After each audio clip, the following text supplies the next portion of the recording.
12 नवंबर 2024 की रात लगभग 9 बजे के आसपास एक वाकया था। उत्तर प्रदेश के इटावा के जंक्शन पर एक मरुधर एक्सप्रेस आकर खड़ी हो जाती है। इसी बीच में जो लोको पायलट होता है उसकी नजर पहुंचती है एक व्यक्ति पर, जो कि संदिग्ध प्रवृत्ति का व्यक्ति होता है। कभी वो इंजन के दाएं तरफ जा रहा होता है, कभी वो इंजन के बाएं तरफ जाता है, कभी वो आगे की तरफ जाने की कोशिश करता है, कभी वो पीछे की तरफ जाने की कोशिश करता है।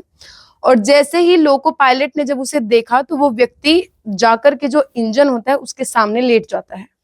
इसी बीच में जो लोको पायलट होता है उसे लगता है कि जो ये व्यक्ति है ये अपनी जान देने की कोशिश कर रहा है, और इसी बीच में उसने जीआर और आरपीएफ को वो इस बात की सूचना देता है। और सूचना देने के बाद उन्हें मौके पर बुलाता है और वो मौके पर आते ही उस व्यक्ति को रंगे हाथों पकड़ लेते हैं। और जिस तरह की वो हरकत कर रहा था, लेकिन इससे पहले उस व्यक्ति ने कुछ और भी हरकत की थी। दरअसल अपनी ही पत्नी के फोन से व्हाट्सएप पर लिखता है कि ये सब अब खत्म हुआ। दरअसल 4 लोगों की फोटो स्टेटस पर लगाकर लिखता है कि हम सब अब खत्म हो गए हैं। और उसके बाद सीओ सिटी होता है ना, जो उसके पास पत्र भेजता है व्हाट्सएप के माध्यम से, उसमें भी एक पूरी स्टोरी बनाता है ये कहानी लिखने के बाद। साथ ही वो ये भी बताता है कि उसका जो परिवार है वो अब खत्म हो चुका है। 112 नंबर पर वो इस तरह की बातें होती हैं। पुलिस उसे पकड़ती है। पकड़े जाने के बाद उससे जानने की कोशिश कर रही थी कि आखिरकार 4 लोगों के कत्ल किस तरह से हुए, इसके पीछे की क्या वजह है।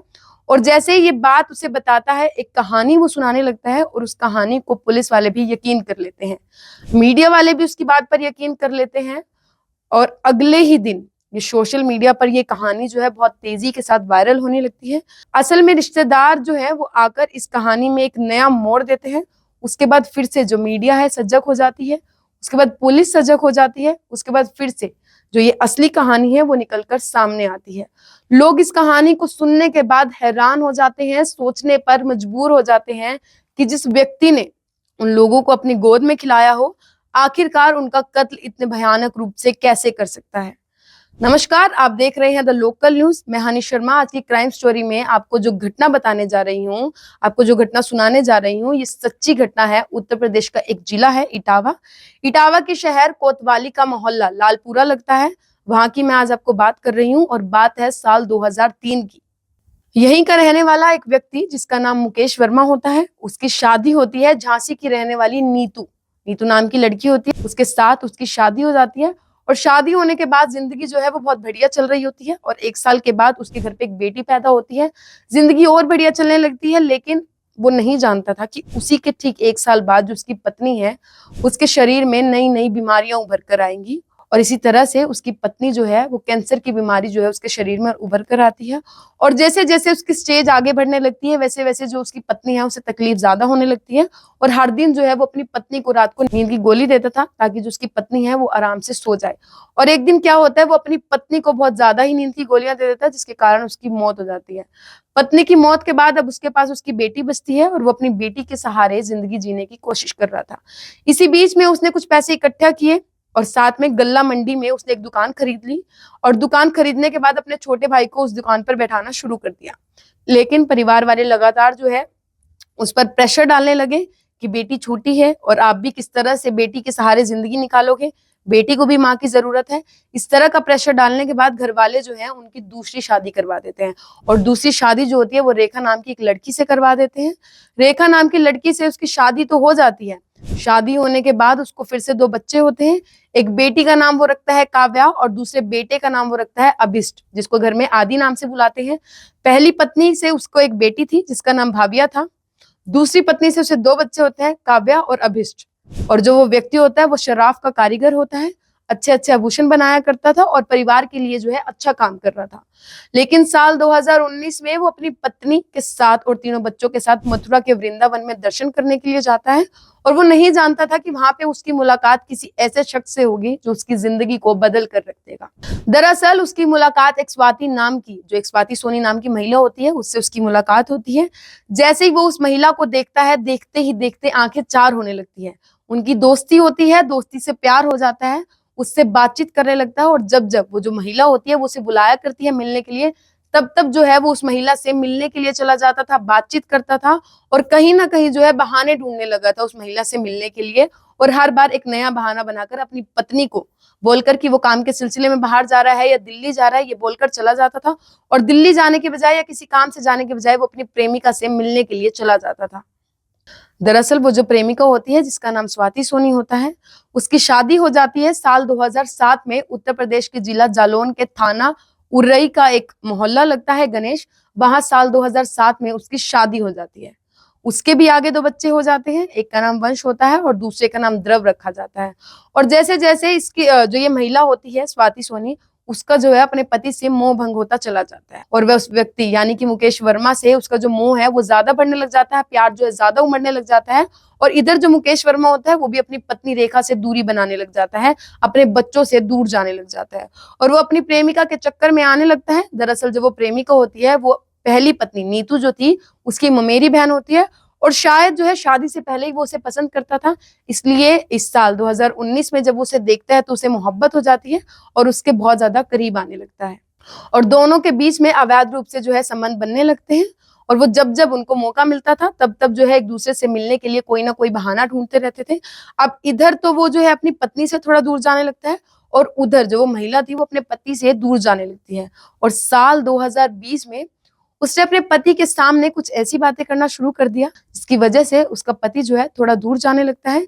यानी कि उसके पति, जिसका नाम अर्पण होता है, अर्पण ने अपनी पत्नी को समझाने की कोशिश की कि तुम्हारे दो बच्चे हैं, तुम शादीशुदा हो, इस तरह के काम ना करो। लेकिन उसे गुस्सा आ जाता है और वो इस गुस्से में 2020 में अपने पति को छोड़कर चले जाती है। वो अपने मायके चली जाती है और उसका जो मायका होता है वो कानपुर के बर्रा थाने का जो एरिया होता है वहां का उसका मायका होता है। वहां पर वो रहना शुरू कर देती है अपने दोनों बच्चों के साथ और बीच बीच में जो है वो अपने ससुराल चली जाती है। लेकिन आखिर में वो अपना वहां से सामान ले आती है और जिसके कारण जो उसका पति है वो डिप्रेशन में चला जाता है। लेकिन उसे इस बात से कोई फर्क नहीं पड़ता, उसका मन जो था वो सिर्फ और सिर्फ मुकेश वर्मा में लगता था और मुकेश वर्मा का जो मन है अपनी पत्नी में ना लगकर इसी में लगता था। और साल 2022 आता है। साल 2022 में मुकेश के भाई की अचानक से मौत हो जाती है और उसका भाई, जिसकी मौत हो जाती है, जिसका भाई जो गल्ला मंडी में दुकान पर बैठता था, अब जो दुकान है वो खाली हो जाती है। इसलिए जो मुकेश वर्मा होता है वो सोचता है क्यों ना इस दुकान को बेच दिया जाए। वो दुकान बेच देता है और जैसे ही दुकान बेचता है तो इसकी पत्नी जो होती है रेखा, ये उस बात से बिल्कुल नागवार गुजरती है और कहती है कि तुम ऐसा काम क्यों कर रहे हो, सारा का सारा पैसा जो है वो अपनी प्रेमिका को ही दे दोगे या परिवार के लिए भी कुछ रखोगे या नहीं रखोगे। इस बात को देखते हुए दोनों में तनातनी रहने लगती है और इसके बावजूद भी जो है वो अपनी प्रेमिका के नाम पर वो दुकान कर देता है और कानपुर में एक दुकान का इंतजाम करता है। और इंतजाम करने के बाद कानपुर के बर्रा थाने के खाड़ेपुर में ये शराब की दुकान खोलता है और उस पर खुद भी कभी कभी चला जाता था, लेकिन अपनी जो प्रेमिका है उसको पूरा जो वो दुकान है वो हैंड ओवर कर देता है। प्रेमिका ही उस दुकान को संभाला करती थी और अपने बच्चों से दूर और प्रेमिका के नजदीक आना जो मुकेश वर्मा है वो शुरू कर देता है। अब इसकी जो पत्नी होती है वो उसे काफी समझाती है, काफी समझाने की कोशिश करती है, लेकिन वो उसकी बात नहीं मानता। तो आखिर में आकर एक दिन जो पत्नी होती है वो अपने पति से कहती है कि अगर तुमने ये सब बंद नहीं किया और अगर तुम नहीं सुधरे तो मैं अपनी और अपने बच्चों के साथ यहाँ पर जान दे दूंगी। और ये सुनते ही उसके दिमाग में एक आइडिया आता है और मुकेश वर्मा को लगता है क्यों ना ये परिवार को सामूहिक रूप से ही मार दिया जाए और कहानी को नया रूप दे दिया जाए। ठीक वैसे ही उसने करवा चौथ के आसपास भी उसने कोशिश की थी, लेकिन कामयाबी नहीं मिल पाई। लेकिन उसने फिर कोशिश की। आखिरकार 11 नवंबर को उसको मौका मिलता है। 11 नवंबर को ही उसने अपनी प्रेमिका जो होती है उसको बुलाता है। शताब्दी एक्सप्रेस से वो प्रेमिका इटावा पहुंचती है और इनका घूमने का प्रोग्राम होता है। राजस्थान के खाटू श्याम में दर्शन करने के लिए इन्हें जाना होता है। लेकिन जैसे ही उसे पता चलता है कि उसकी प्रेमिका जो है रेलवे स्टेशन पर आ पहुंची है, वो उसे बिठाता है और बिठाने के बाद सीधा रोडवेज में पहुंचा देता है और वहां से उसे कानपुर की बस में बिठा देता है और बोलता है कि तुम कानपुर पहुंचो, मैं बाद में मुलाकात करता हूँ। ये बात 11 नवंबर की है, 11 नवंबर 2024 की ये बात है। 11 नवंबर 2024 की शाम को अपनी पत्नी और दोनों बेटियों के साथ उस छोटे से बेटे को नशीली दवाइयां वो दे देता है और नशीली दवाइयां देने के बाद उन्हें आराम से सोने देता है। तो जब वो सो जाते हैं तो उसके बाद उसकी जब शाम को आंख खुलती है तो सबसे पहले वो अपनी पत्नी के कमरे में जाता है, रेखा वर्मा, और उसके कमरे में जाने के बाद उसका गला दबाकर उसकी हत्या कर देता है। नींद की गोलियां खाने की वजह से दवाइयों का असर बहुत ज्यादा था, जिसके कारण उसकी पत्नी होश में नहीं थी और वो गला दबा करके अपनी पत्नी की हत्या कर देता है।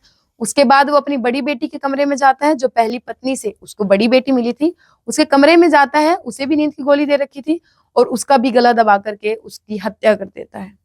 फिर ऐसे करके वो अपनी छोटी बेटी के कमरे में जाता है, उसकी भी हत्या कर देता है और उसका जो सबसे छोटा बेटा होता है उसके पास जाता है और उसकी भी गला दबा करके हत्या कर देता है। हालांकि जिस मकान में वो रह रहे थे वो 4 मंजिला मकान था, जिसमें 15 से 16 लोग रहते थे। पूरा परिवार रहता था और कह सकते हैं कि परिवार के 4 सदस्य जो है 11 नवंबर 2024 की रात को वो मार देता है, लेकिन इस बात की किसी को भी भनक नहीं होती। 11 नवंबर 2024 की रात को इस तरह का जो कांड होता है वो अपने घर में करने के बाद 12 नवंबर दिन में वो इस तरह से घूम रहा होता है जैसे उसने कुछ किया ही ना हो, घर पर कुछ हुआ ही ना हो। और 12 नवंबर 2024 को पूरा दिन 12 नवंबर को पूरा दिन घूमने के बाद वो रात को लगभग 8 बजे के आसपास अपनी पत्नी रेखा के स्टेटस पर कुछ फोटो लगाता है और उसके बाद लिखता है, ये लो अब सब कुछ खत्म हो गया है। और अब इस बात की जानकारी जो है रेखा के भाई को लगती है और जैसे ही उसे पता चलता है और वो उसका जो भाई होता है वो अपने स्कूटर उठा करके इधर भागकर आ जाता है। वो सीधा यहाँ पर पहुंच जाता है जंक्शन पर, यानी कि इटावा के जंक्शन पर जाने के बाद मर्दुरर एक्सप्रेस होती है और मर्दुरर एक्सप्रेस के पास वो इस तरह के अजीब सी हरकतें कर रहा होता है। लोको पायलट की नजर उस पर पहुंचती है और लोको पायलट जो है जेआरपी आरपीएफ को फोन किया जाता है, सूचना दी जाती है और इस मौके पर जो मुकेश वर्मा है उसको गिरफ्तार कराया जाता है। लेकिन इस बीच में इसने सीओ सिटी को भी एक नोट भेजा था और उस नोट में लिखा था कि मेरे उस नोट में साफ साफ लिखा हुआ था कि मेरे 10 से 15 लाख रुपए का नुकसान हो गया है, साथ ही मेरी जो जमीन थी वो भी हड़प ली गई है। और इस नोट में अपने सगे भाई और अपने बुआ के जो बेटे हैं उन पर यह आरोप लगाया गया था और पुलिस जो है कहीं ना कहीं इस मामले को सक्रिय मानती है और 15 नवंबर 2024 को उसकी जो बुआ का बेटा होता है और उनका जो सगा भाई होता है उनको जो है पुलिस गिरफ्तार कर लेती है। और वो बार बार रो रहे थे, चीख रहे थे, चिल्ला रहे थे कि ये सारी कहानी जो है झूठी है, आप इस पर यकीन मत करो। लेकिन पुलिस को तो यकीन करना ही था। आखिर एक नोट में उन्हें इस बात का पता चलता है और कहा भी जाता है कि मरते वक्त अगर कोई व्यक्ति नोट लिख रहा है तो वो उस नोट में झूठी बातें तो नहीं लिखेगा। और उस नोट के बिहाफ पे जो है पुलिस जो है उनके सगे भाई और उनके बुए के बेटे को गिरफ्तार कर लेती है और पुलिस को भी ये यकीन हो जाता है और मीडिया को भी ये यकीन हो जाता है। लेकिन जब रिश्तेदार आते हैं मैदान में तो रिश्तेदार आखिर में जो पूरी कहानी बताते हैं, पूरी कहानी सुनाते हैं, उसके बाद इस कहानी में एक और किरदार आता है और वो बताते हैं कि उस किरदार का नाम है स्वाति सोनी, जो कि उसकी पहली पत्नी की जो ममेरी बहन है उसके साथ इसका अफेयर चल रहा था कई सालों से और वो अपने घर में कुछ नहीं देता था, सारा का सारा पैसा स्वाति के लिए दिया करता था। लेकिन जिस दिन हत्याकांड हुआ वो उससे एक दिन पहले इससे मिलने आई थी। लेकिन जैसे ही अगले दिन उसे ये पता चलता है कि मुकेश वर्मा ने अपने परिवार के 4 लोगों की हत्या कर दी है तो वो कोर्ट में उसे मिलने के लिए चली जाती है और उस व्यक्ति की हिम्मत की दाद देनी पड़ेगी। वो कोर्ट में जाता है लेकिन मुकेश वर्मा इतना शातिर होता है कि वो इस तरह का इंसान होता है, उसके सामने आते ही वो इस तरह का बिहेव करता है कि जैसे उसने अपनी प्रेमिका को पहली बार देखा हो, वो उसे जानता ही ना हो, पहचानता ही ना हो, क्योंकि वो उसकी कहीं ना कहीं पार्टनर रही थी। लेकिन जब रिश्तेदारों ने कहानी सुनाई, सीडीआर निकलवाई गई और सीआर से जो इनकी कॉल डेटा रिकॉर्ड होती है उनसे पता चला कि जो महिला है उसकी प्रेमिका है और वो भी उसके हत्याकांड में शामिल थी। 1-2 दिन पहले से ही वो जो लगातार संपर्क में थे, यानी कि उसको भी जो यह पूरी जानकारी उसको थी। मामले की हर एक कड़ियों को तलाश करने की जो है फिलहाल पुलिस कोशिश कर रही है और ढूंढ रही है। लेकिन जिस तरह की कहानी मुकेश वर्मा ने लोगों को सुनाई थी वो कहानी तो पूरी की पूरी झूठी निकली और जो पुलिस के सामने जो कहानी निकल कर सामने आई है वो कहानी सच्ची है। और उसके बाद अभी तक फिलहाल पुलिस ने 4 लोगों को गिरफ्तार करके जेल में भेज दिया है, जिसमें मुकेश वर्मा और उनकी प्रेमिका स्वाति है और साथ ही जो 2 भाई उनके थे, उनके जो सगे भाई और जो उनके बुआ के बेटे थे जिन पर जो है नोट लिखा हुआ था, उनको भी पुलिस ने अभी गिरफ्तार किया हुआ है। फिलहाल चारों जो हैं पुलिस की गिरफ्त में हैं। अब इन चारों में से कौन छूटेगा कौन नहीं छूटेगा ये तो पुलिस का फाइनल रिपोर्ट के बाद ही पता चलेगा। लेकिन जिस तरह से 4 बेकसूर लोगों की हत्या की जाती है, इसने पूरे इटावा को, पूरे उत्तर प्रदेश को जो है हिला के रख दिया था।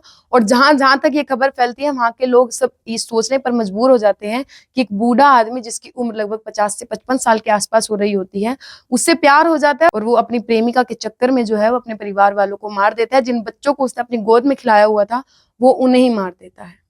ये थी अब तक की खास रिपोर्ट और इस पूरे घटनाक्रम को सुनाने का उद्देश्य किसी को परेशान करना नहीं था, किसी का दिल दुखाना नहीं था, बल्कि आप लोगों को जागरूक करना था। और ऐसी ही तमाम क्राइम से जुड़ी खबरों पर अपनी पकड़ बनाए रखने के लिए देखते रहिए द लोकल न्यूज। और मेरी दर्शकों से अपील है कि अगर आप ये वीडियो फेसबुक पर देख रहे हैं तो हमारे पेज को फॉलो करना ना भूलें और यूट्यूब पर देख रहे हैं तो चैनल को सब्सक्राइब करना ना भूलें। शुक्रिया।